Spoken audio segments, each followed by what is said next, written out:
ఐకమత్యమే బలమని మరోమారు నిరూపించారు మన దేశంలో గుజరాతీ కమ్యూనిటీ. ఐకమత్యంతో ఏదైనా సాధించవచ్చనే సందేశం సమాజానికి ఇచ్చారు. ఏదైనా వస్తువు కొనుగోలు చేయాలనుకుంటే నేరుగా డీలర్తో మాట్లాడి పెద్ద ఎత్తున డిస్కౌంట్ దక్కించుకున్నారు గుజరాత్కు చెందిన జైన్ కమ్యూనిటీ. ఒకటి కాదు రెండు కాదు, ఏకంగా 21 కోట్లు డిస్కౌంట్ దక్కించుకోవడం ప్రస్తుతం టాక్ ఆఫ్ ది టౌన్గా మారిపోయింది. వీరిని చూసి ఇతర కమ్యూనిటీలు కూడా వారి బాటలోనే పయనించాలనుకుంటున్నారు. వివరాలేంటో చూద్దాం.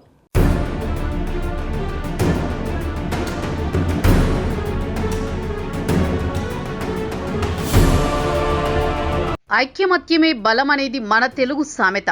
అందరూ కలిసికట్టుగా ఉంటే సాధించనిది ఏది ఉండదు కదా. మరి అదే బాటలో పయనించారు గుజరాత్కు చెందిన జైన్ కమ్యూనిటీ.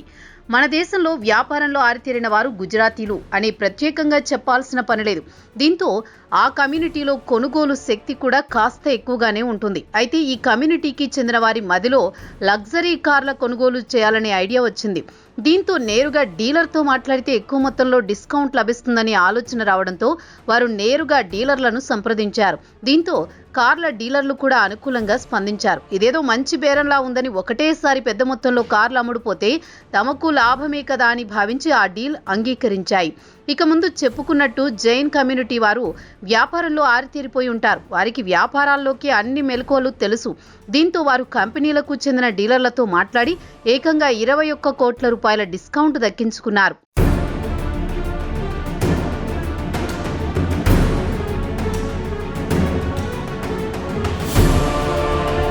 ఇక జైన్ కమ్యూనిటీకి ఏకంగా 190 లగ్జరీ కార్లను కొనుగోలు చేసింది. వాటి బ్రాండ్ల విషయానికి వస్తే మెర్సిడెస్ బెంజ్, BMW, ఆడి లాంటి కార్లను కొనుగోలు చేశారు. అయితే భారీ ఎత్తున డిస్కౌంట్ దక్కించుకోవడానికి కారణం Jain International Trade Organisation JITO తీసుకున్న చొరవ అని చెప్పుకోవాల్సిందే. ఇక JITO విషయానికొస్తే not for profit community body.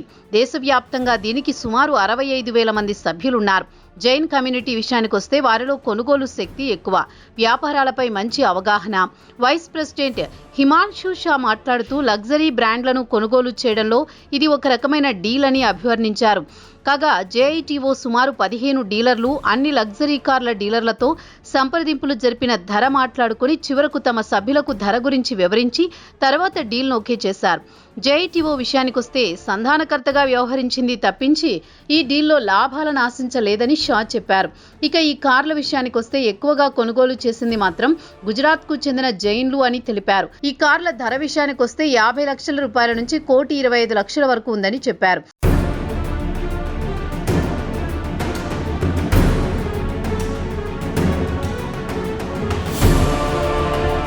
ఈ కార్లు ఈ ఏడాది జనవరి నుంచి జూన్ మధ్యలో డెలివరీ చేశారని, దీనివల్ల తమ సభ్యులకు 21 కోట్ల వరకు డిస్కౌంట్లు లభించాయని వివరించారు షా. కాగా ఈ ఆలోచన జైన్ కమ్యూనిటీలో ఒక సభ్యుడైన నితిన్ జైన్ కు వచ్చింది. దీనికి JITO సభ్యులు కూడా అంగీకరించడంతో పాటు కార్ల డీలర్లతో సంప్రదింపులు మొదలుపెట్టారు. భారీ మొత్తంలో కార్లు కొనుగోలు చేస్తున్నందువల్ల కంపెనీలకు కూడా మార్కెటింగ్ ఖర్చులు మిగిలిపోతాయి. ఇక కార్ల కంపెనీలు కూడా మంచి బేరం తగిలిందని సంబరపడిపోయారు. జైన్ కమ్యూనిటీ విషయానికొస్తే వారి వద్ద కొనుగోలు శక్తి అధికంగా ఉండడం వల్ల పెద్ద మొత్తంలో బేరసారాలు చేయడానికి వీలైంది. దీంతో కమ్యూనిటీ సభ్యులు నేరుగా లగ్జరీ కార్ల డీలర్లతో సంప్రదింపులు జరిపి డీల్ కుదుర్చుకున్నారు. తమ కమ్యూనిటీ సభ్యులకు భారీ ఎత్తున డిస్కౌంట్లు లభించేలా చేశారు. ప్రారంభంలో ఈ డీల్కు కొంతమంది సభ్యులు ఆసక్తి కనబరిచారు. ఆ తర్వాత కమ్యూనిటీలో ఇతర సభ్యులు కూడా ఆసక్తి చూపడం మొదలుపెట్టారు. పెద్ద ఎత్తున డిస్కౌంట్లు ఆఫర్ చేస్తున్నారనేసరికి ఇతర సభ్యులకు కూడా ఆసక్తి కలిగింది. వెంటనే JITO సభ్యులు కార్లను కొనుగోలు చేయడం మొదలుపెట్టారు. జైన్ కమ్యూనిటీ మొత్తం కలిసి 190 లగ్జరీ కార్లను కొనుగోలు చేసింది. వీటిపై సుమారు 21 కోట్ల కంటే ఎక్కువ డిస్కౌంట్ దక్కించుకున్నారు.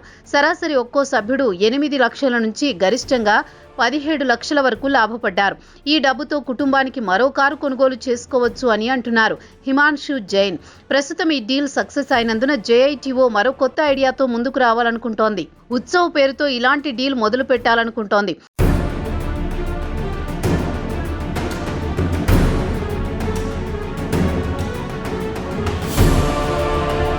ఇక కార్ల తర్వాత జ్యువెలరీ, కన్స్యూమర్ డ్యూరబుల్, ఎలక్ట్రానిక్స్ వస్తువులను డిస్కౌంట్ ధరకు తమ కమ్యూనిటీ సభ్యులకు ఆఫర్ చేయాలనుకుంటోంది. ఇక జైన్ కమ్యూనిటీ పెద్ద మొత్తంలో లగ్జరీ కార్లు కొనుగోలు చేశారని తెలుసుకున్న వెంటనే మీడియాలో పెద్ద ఎత్తున వార్తలొచ్చాయి. జైన్ కమ్యూనిటీ అంటే సంపన్న కమ్యూనిటీ అనే టాక్ మొదలైంది. అయితే ఈ కార్ల కొనుగోలు చేసిన వారు ప్రధానంగా గుజరాత్కు చెందినవారు, అలాగే ఎక్కువగా అహ్మదాబాద్ నగరానికి చెందినవారని తెలిసింది. కాగా ఈ ట్రెండ్ సక్సెస్ కావడంతో ఇతర కమ్యూనిటీలు కూడా ఇలాంటి ట్రెండ్నే ఫాలో కావాలనుకుంటున్నారు. గుజరాత్కు చెందిన బార్వాద్ యువ సంఘన కూడా ఒకటేసారి 121 జేసీబీ మిషన్స్ కొనుగోలు చేశాయి. దీంతో ఆ కమ్యూనిటీ సుమారు 4 కోట్ల రూపాయల వరకు ఆదా చేసుకోగలిగింది.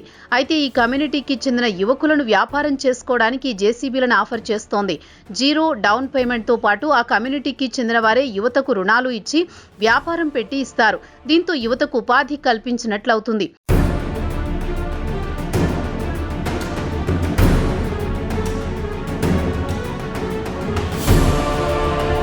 ఇక గుజరాతీలు కానివ్వండి, అటు రాజస్థాన్కు చెందిన మార్వాడీలు కానివ్వండి, దేశవ్యాప్తంగా ఎక్కడ వ్యాపారం ప్రారంభించినా స్థానికులను తీసుకోరు.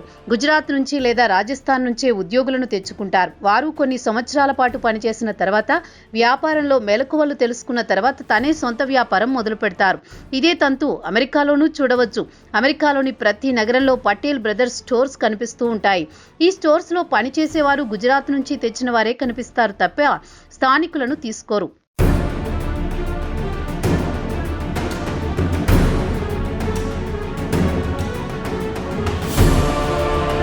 ఇక గుజరాతీలు అమెరికాలో అత్యంత సంపన్నులు అని ప్రత్యేకంగా చెప్పాల్సిన అవసరం లేదు.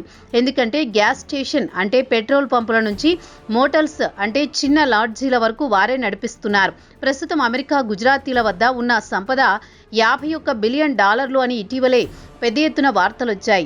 గుజరాతీల పవర్ చూసి ట్రంప్ కూడా ఎన్నికల ప్రచారంలో మోదీని పిలిపించుకుని తన కోటు వేయించాల్సిందిగా గుజరాతీ కమ్యూనిటీని కోరిన విషయం తెలిసిందే. ఇక తాజాగా భారీ ఎత్తున లగ్జరీ కార్లు కొనుగోలు చేసి మరోమారు జాతీయ వార్తల్లో నిలిచారు గుజ్జు బాయ్లు.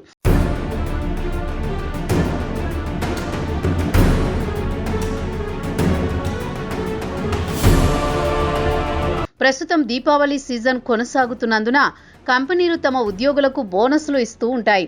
అయితే గుజరాత్కు చెందిన ఒక జ్యువెలరీ కంపెనీ ప్రతి ఏడాది తమ ఉద్యోగులకు కార్లతో పాటు ఫ్లాట్లు ఇచ్చి వారిని సన్మానించేది. దీంతో ఉద్యోగులు కూడా కంపెనీని నమ్ముకుని అక్కడే పనిచేస్తూ ఉంటారు. వేరే కంపెనీకి మారడానికి ఇష్టపడరు.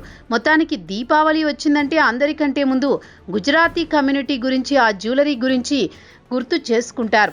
మరి గుజ్జుబాయిలా మజాకానా అని సరిపెట్టుకోవాల్సిందే.